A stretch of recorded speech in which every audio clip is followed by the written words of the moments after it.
మైనర్లు డ్రైవింగ్ చేస్తే తల్లిదండ్రులు బాధ్యత వహించాల్సిందేనని టూ టౌన్ సీఐ రాఘవరావు తెలిపారు.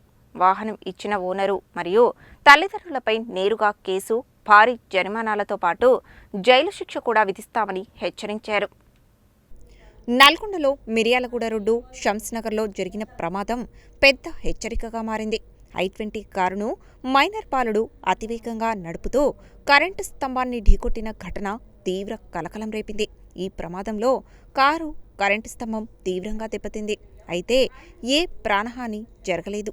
ఈ ఘటనను సీరియస్గా తీసుకున్న పోలీసులు మైనర్ బాలుడిపై కేసుతో పాటు వాహనం ఇచ్చిన తండ్రిపై కూడా నల్గొండ టూ టౌన్ పోలీసులు కఠిన కేసులు నమోదు చేశారు. ఈ సందర్భంగా టూ టౌన్ సీఐ రాఘవరావు మాట్లాడుతూ మైనర్లు డ్రైవింగ్ చేస్తే తల్లిదండ్రులు బాధ్యత వహించాల్సిందేనని, వాహనం ఇచ్చిన ఓనరు తల్లిదండ్రులపై నేరుగా కేసు, భారీ జరిమానాలతో పాటు జైలు శిక్ష కూడా విధించనున్నట్లు తెలిపారు. ట్రాఫిక్ నియమాలు ఉల్లంఘిస్తే చట్టం కఠినంగా వ్యవహరిస్తుందని హెచ్చరించారు. ఉదయం నల్గొండలోని శంషాద్ నగర్లో ఒక మైనర్ అబ్బాయి కారుని అజాగ్రత్తగా నడిపి ఒక ఎలక్ట్రికల్ పోల్కి టక్కరవగా కారు అంతా బాగా డ్యామేజ్ అయింది. ఇటు విషయంలో ఆయనకు ఎలాంటి లైసెన్స్ లేదు, మైనర్ అబ్బాయి అయినందువల్ల ఇటు విషయంలో కేసు రిజిస్టర్ చేసినాము. కారుని సీజ్ చేసినాము.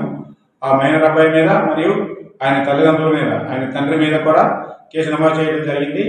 ఈ ప్రజలందరికీ విజ్ఞప్తి అనగా మైనర్ అబ్బాయిలకి ఇటు పరిస్థితుల్లో బైకులు కానీ లేదా కార్లు కానీ డ్రైవింగ్ చేయడానికి అనుమతించవద్దు. డ్రైవింగ్ చేసిన అబ్బాయి కంటే ఎక్కువ పేరెంట్స్కే శిక్షలు ఎక్కువగా ఉన్నాయి. మైనర్ అబ్బాయిలకైతే సెక్షన్ 181, 199 ప్రకారం వాళ్ళ తల్లిదండ్రులకు శిక్షలు ఉన్నాయి. కఠినంగా అంటే డ్రైవింగ్ చేసిన వారికి 5,000 మరియు 3 నెలల శిక్ష పడుతుంది. వాళ్ళ పేరెంట్స్కి కానీ లేదా కారు ఓనర్లకు కూడా, పేరెంట్స్తో సహా వాళ్ళ కారు ఓనర్లకు కూడా శిక్షలు ఉన్నాయి. వాళ్ళ కారు ఓనర్ కానీ పేరెంట్స్ కానీ 25,000 జరిమానా మరియు 3 సంవత్సరాల వరకు శిక్ష ఉంటుంది. కాబట్టి ఎట్టి పరిస్థితుల్లో మైనర్లకు డ్రైవింగ్ అలౌ చేయొద్దని ప్రజలందరికీ విజ్ఞప్తి.